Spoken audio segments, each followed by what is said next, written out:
Hey, Governor, it's Sean Hannity. They let you on the floor of the Democratic convention, Sean? Can you believe it? Hey, if we could kill my audio up there. Governor, I can tell you the one thing, I'm calling it the reinvention convention, and that is, you know, here leading up to this convention, we had people like Al Gore and Howard Dean. Yourself, you were out there very critical of the president. Yep. Ted Kennedy has been saying that he's a liar, and other people have been making all sorts of attacks. My question to you is this contrived? Is this phony? Did we hear the real Democratic Party in the last year? I think what we're seeing is there was a lot of anger at George Bush. We didn't feel that he won fairly in Florida. We did feel that he sent us to war without telling us the truth about why we're going. There's a lot of stuff. We've lost a lot of jobs. But I think what this convention really is, I hope, is a turning point.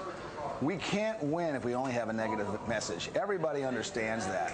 So if we're going to win, we're going to have a strong, positive message coming out of the convention, and that's what we're trying to do. Well, you say that about we weren't telling the truth about going into Iraq, but John Edwards and John Kerry both laid out the case about weapons of mass destruction the way the president did. Why does he get a pass from people like you?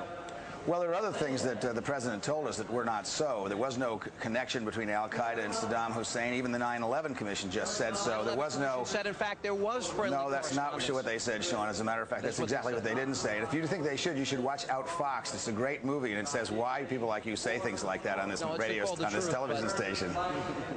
Well, the fact is they did say that there was correspondence. There was activity between the two. And my only point to you is John Kerry can say that there is a nuclear threat from Saddam Hussein, that his WMDs represent a real threat, but it seems the left gives him a pass. And George Bush is the only one who said these things now. George Bush wasn't truthful. That's what we don't. I'm not saying George Bush is a liar because I don't know that for a fact. I do know that George Bush didn't tell the truth. I don't know if he didn't tell the truth because he didn't know the truth, because intelligence messed it up, or the vice president's office told him something that wasn't so. But we know that the things that George Bush told us when we went into Iraq weren't true, and most Americans know that they weren't true. Well, we know John Kerry leading into this, Governor. He said that Saddam's WMDs are a real and dangerous threat to this country. He said it only a year ago. That doesn't answer the question. The President of the United States tried to imply that Saddam had something to do with 9/11, and that was not true. He also tried to imply that al-Qaeda, and the Vice President still does this to this day, that al-Qaeda was somehow connected with Saddam, and that was not true, and the President's commission said so.